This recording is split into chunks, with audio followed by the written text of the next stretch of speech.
I'm Tim Rose. Tonight we're hearing 4 stories sent in by listeners. Footsteps where no one should be, voices that shouldn't exist, and reflections that don't behave the way they should.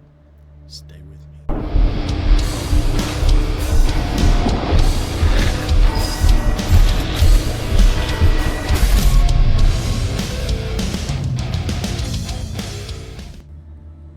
Some stories are whispered, some are dismissed, some were never meant to be uncovered.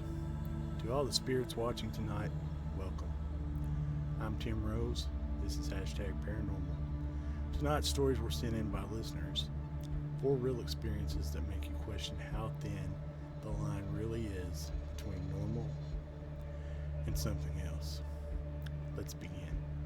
Story 1 comes in from Aaron from Dayton, Ohio. I've used AI to narrate this to make it easier on me. Hope you guys enjoy. Hey Tim, this is Aaron from Dayton. I was renting a small house just outside of town.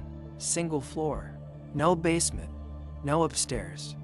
I know that because I checked when I moved in. About 3 months in, I started hearing footsteps above me. Slow, heavy, always between 1 and 3 in the morning. At first, I thought the house was settling, but it was too rhythmic, back and forth, like pacing. One night, I stood in the hallway and listened. I could actually track where the steps were moving, directly above my bedroom. The next day, I asked the landlord if there was a crawl space or attic I didn't know about. He just stared at me and said, "There's no second level to that house." That night, the footsteps stopped.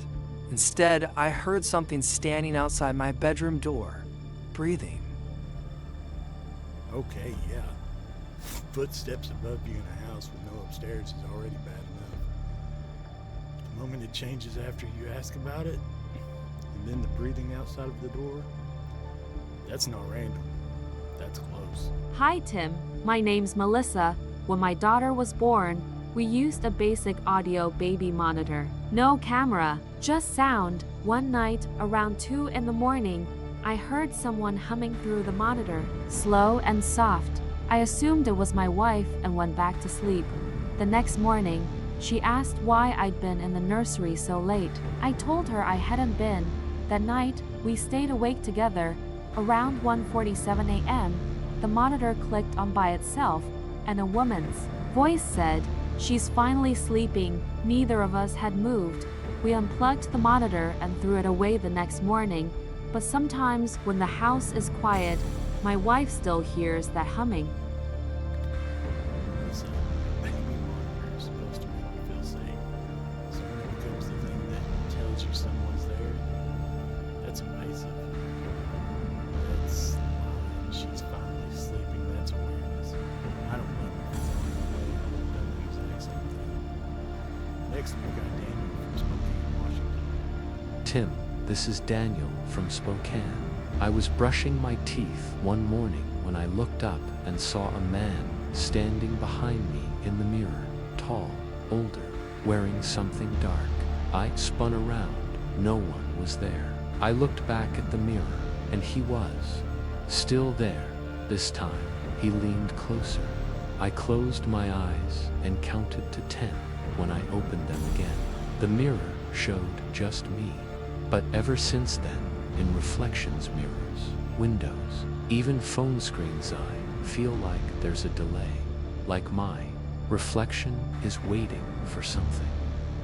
Daniel, mirrors already make people uncomfortable.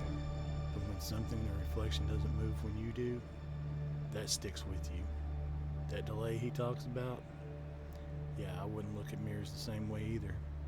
A lot of people think mirrors are portals into another dimension. That's not something I want to play with. Hey Tim, this is Jason from Lexington. One night, I missed a call while I was in the shower. When I checked my phone, the missed call was from my own number. Later that night, it rang again. Same thing, my number. I answered. At first it was just static, then breathing. Then my own voice said, "You shouldn't have answered." I changed my number the next day, but sometimes my phone still lights up, and then nothing happens. Man, that's nightmare fuel. Your own number calling you is already wrong. Hearing your own voice crosses a line, and the silence afterward, that's even worse.